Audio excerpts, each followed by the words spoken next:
The other part of this that's really interesting, as I mentioned, the Big 12 is getting criticized all over the place for not only, again, I think this is underreported, not only supporting the 5+11 college football playoff model, but literally creating it, like being the ones to suggest it.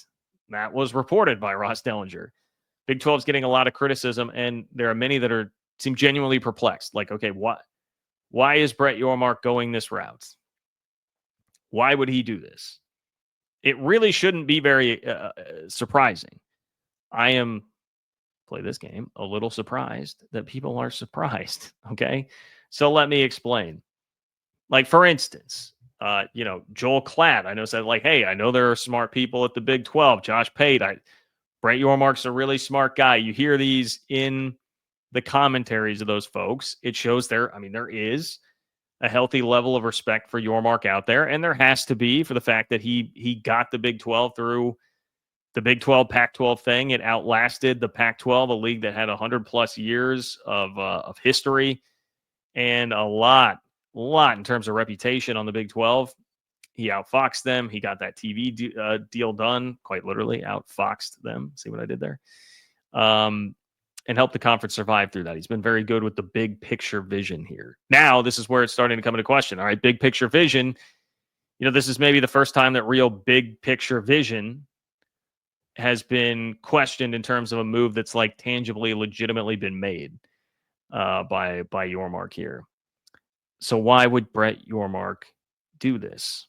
Their point is, hey, this could mean 6 SEC teams get in the field in a down year like this past year would have happened had we gone top 16, and the Big 12 never gets more than one. Why would you do that? Why would you sign up for that? Why would you not see that this is just going to widen the gap to the point where you're going to be in so much trouble? You're going to screw yourself. You'll have less opportunities to win games in the playoff, all of that.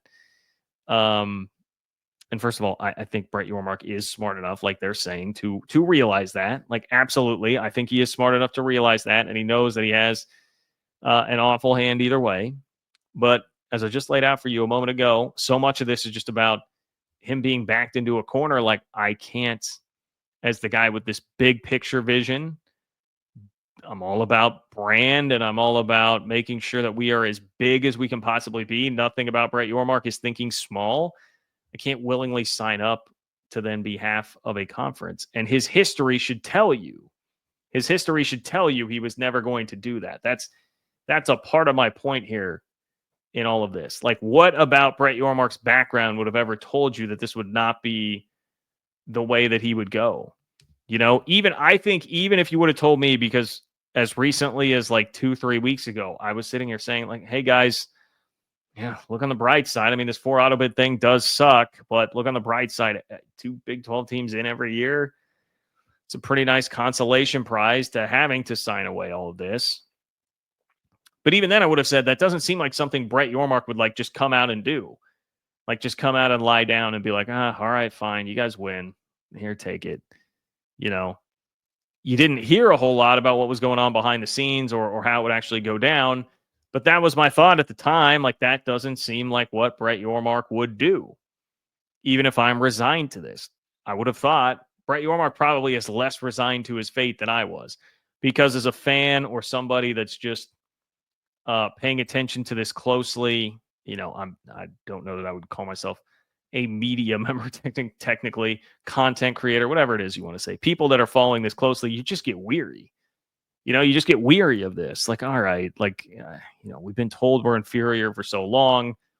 Everything seems so inevitable. The SEC and Big Ten continue to tilt the power more and more in their favor. Like, what chance, what opportunity do you really actually have?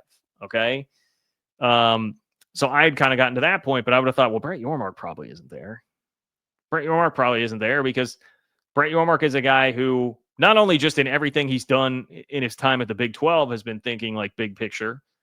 Let's go big. We're not backing down. But everything about his resume before that really suggests it, right? Like, remember, this is the guy. Here's one thing. Brett Yormark moved the Nets from New Jersey to Brooklyn. That's a massive undertaking to move the Nets from New Jersey to Brooklyn. He secured the Barclays deal for the Barclays Center. That was huge, huge news at the time. And very much in the like, hey, I'm thinking big.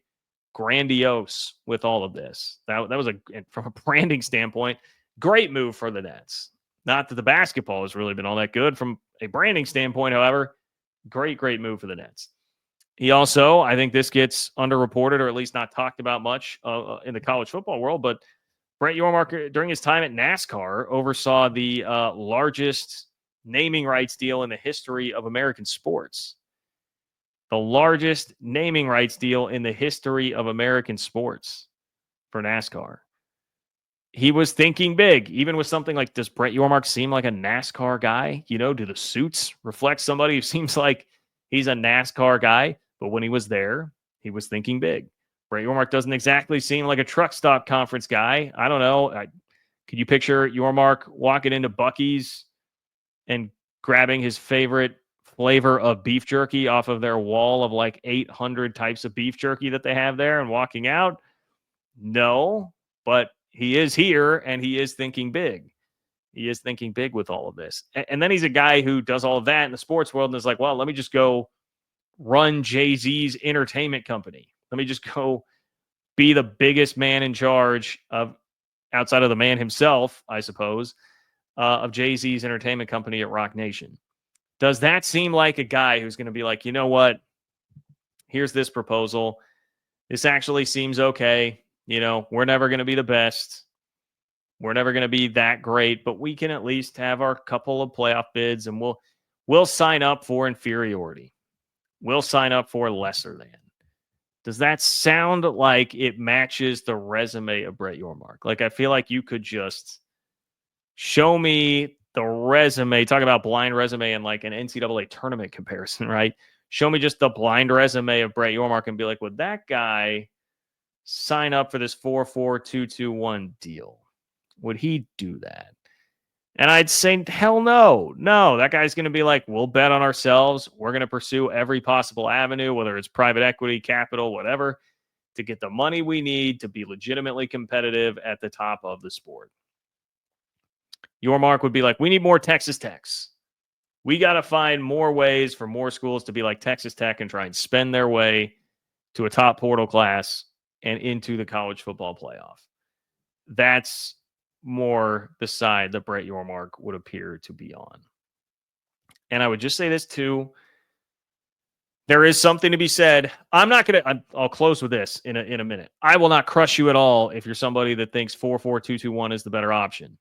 Like I said, I am supposed to be a guy with an opinion. I mean, I kind of straddle the fence here. Like, it scares me to go 5+11, even though I understand why Yormark has to do it. But I do at least appreciate, and I have said this over and over again throughout the Yormark era, I do at least appreciate a commissioner who's like, dude, screw this. I'm fighting for the self-respect of this conference. Like, in the face of adversity, in the face of not having a very good hand, I am fighting for the self-respect of this conference. Nobody has done it. Decades of passive leadership. Getting pushed around by Texas, getting pushed around by whoever in the media, Oklahoma that during that 2016 faux expansion pursuit, like all pushed around at every turn, never controlling a narrative, never fighting for itself. Brett Yormark is doing that. He is doing that. Could it be a catastrophically wrong move? It could. It sure could. But if it is a catastrophically wrong move, it would be a catastrophically wrong move that you were going to be screwed in some form or fashion either way. Because if the 5+11 winds up being that much worse for the Big 12 than 4-4-2-2-1 would have been, then we were all headed for a future that nobody was really going to like anyway. I guess that's the other point that I would make here. Like, nobody was going to be happy with the future of 4-4-2-2-1 if 5+11 is that much worse on its head. Like, neither of these are good options. There's a very limited ceiling. You're signing up for a ceiling with 4-4-2-2-1. You're signing up for a ceiling. You can never break through that. That is not a glass ceiling. That is a concrete ceiling that you're signing up for. And Yormark is refusing to do that and saying, I believe that there could be a better future than this very limited one that we would be signing up for. Could totally be wrong. That it actually will be worse with 5+11 could absolutely happen. Not disputing that. But But I think if that is the case, then you aren't going to be really happy either way. And people who are already really disenchanted with this are going to continue to get more and more disenchanted if that is our reality. So I'm not going to crush you.